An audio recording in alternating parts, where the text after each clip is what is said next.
حضرت امام بخاری رحمۃ اللہ علیہ کے تقوی کا اندازہ آپ اس بات سے لگائیے، ان کے پاس کچھ مال زائد تھا، فالتو تھا، تو اس مال کو انہوں نے فیصلہ کیا کہ مجھے یہ مال بیچ دینا چاہیے.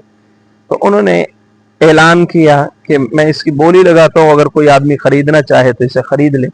تو ایک تاجر آیا، اس نے اس سامان کو دیکھا، تو امام بخاری رحمۃ اللہ علیہ نے جس قیمت پر وہ سامان خریدا تھا اس قیمت سے 5,000 درہم زائد رقم دینے کے لیے وہ تیار ہو گیا.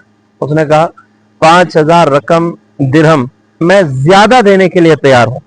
امام بخاری رحمۃ اللہ نے فرمایا کہ بھائی تم جاؤ، میں غور و فکر کرتا ہوں، اگر مجھے یہ پاس ہوا تو ٹھیک ہے، ورنہ میں کسی اور کو بیچوں گا، تمہاری رقم فائدہ مجھے کم ہو رہا ہے. اب یہ صاحب چلا گیا. اب امام بخاری رحمۃ اللہ علیہ جو ہے وہ گھر کے اندر بیٹھے سوچ رہے تھے کہ کیا اتنے منافع میں مجھے بیچ دینا چاہیے. اب غور و فکر کر رہے ہیں تو دل نے کہا کہ بھائی بیچ دینی چاہیے. بندہ اپنے سے جس طرح مشورہ کرتا ہے، غور و فکر کرتا ہے، تو دل میں خیال آیا بس ٹھیک ہے یار، اتنا منافع کافی ہے، میں اسے بیچ دیتا ہوں. ابھی دل میں یہ سوچا ہی تھا کہ باہر ایک اور تاجر آ گیا اور اس نے سامان دیکھ کر اور ساری کیفیت صورتحال بھانپ کر اس نے کہا کہ میں 10,000 درہم اضافی دوں گا، لہٰذا 10,000 درہم منافع میں آپ کو زائد دوں گا، لہذا آپ مجھے بیچ دیجیے. تو امام بخاری رحمۃ اللہ علیہ نے فرمایا کہ نہیں، میں آپ کو نہیں بیچوں گا، میں وہ جو پہلے والا گاہک تھا اس کو بیچوں گا.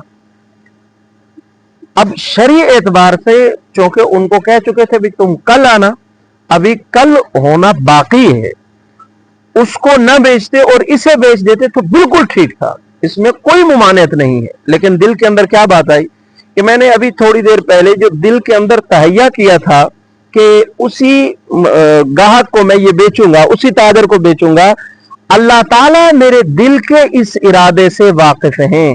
اب اگر میں نے اس دوسرے کو بیچ دیا تو کہیں اللہ تعالیٰ میرے اس دل کے ارادے سے جو واقف ہے قیامت کے دن اسی وجہ سے مجھ سے باز پرس نہ کر لے.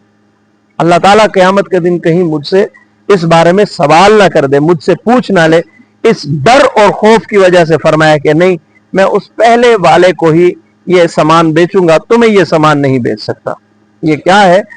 اس تقوی کی بنیاد پر اللہ تعالیٰ نے امام بخاری رحمۃ اللہ علیہ کو یہ فضیلت عنایت فرمائی، یہ مقام عنایت فرمایا کہ امام بخاری رحمۃ اللہ علیہ کا نام آتا ہے تو مسلم دنیا کے سر جو ہے ادب کی وجہ سے جھک جاتے ہیں.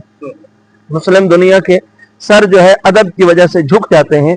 تو اللہ تعالیٰ نے انسان کو جو فضیلت عنایت فرمائی ہے وہ علم کی بنیاد پر عنایت فرمائی ہے.